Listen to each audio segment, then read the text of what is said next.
بسم الله الرحمن الرحیم. د سلام په وړاندې کولو سره مو د میدان وردګو ملي راډیو څخه تر دې مهاله لاندې او مهمو خبرونو ته هرکلی کوم. د میدان وردګ ولایت مسؤلین وایي د دې ولایت سیدآباد ولسوالۍ شنیز درې په جنګجای سیمه کې د ځایي کوچیانو او سیمې اوسیدونکو ترمنځ د غره د بوټو په سر شخړه رامنځته شوې چې په پایله کې د دې سیمې 2 ماشومان وژل شوي او پلار یې ټپي دی.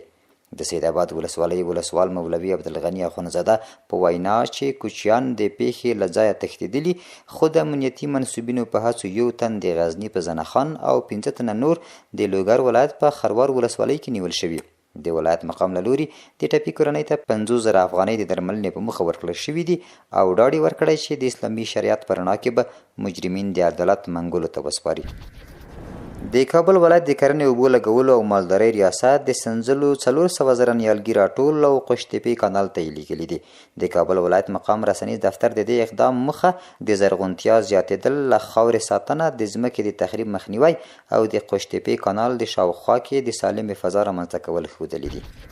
د اسلامي امارت مرستیال ویان ملا حمدالله فطرت په ملګرو ملتونو کې د پاکستان د استازي او نورو لوریو څرګندونې عقدهمندانه بللي او ویلي دي چې افغانستان یو امن هیواد دی او هیڅ خپل سري فعالیت ته پکې اجازه نه ورکول کیږي.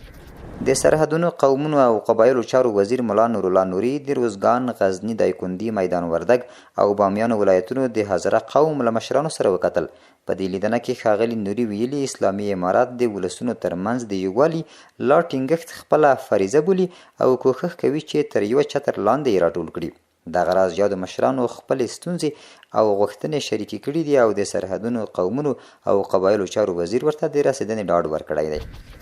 کډوالو او راستنېدونکو چارو وزارت د څه باندې 2,315,000 ډالرو په ارزښت له یو شمېر مؤسسو سره د همکارۍ هوکړه لیکونه لاسلیک کړل.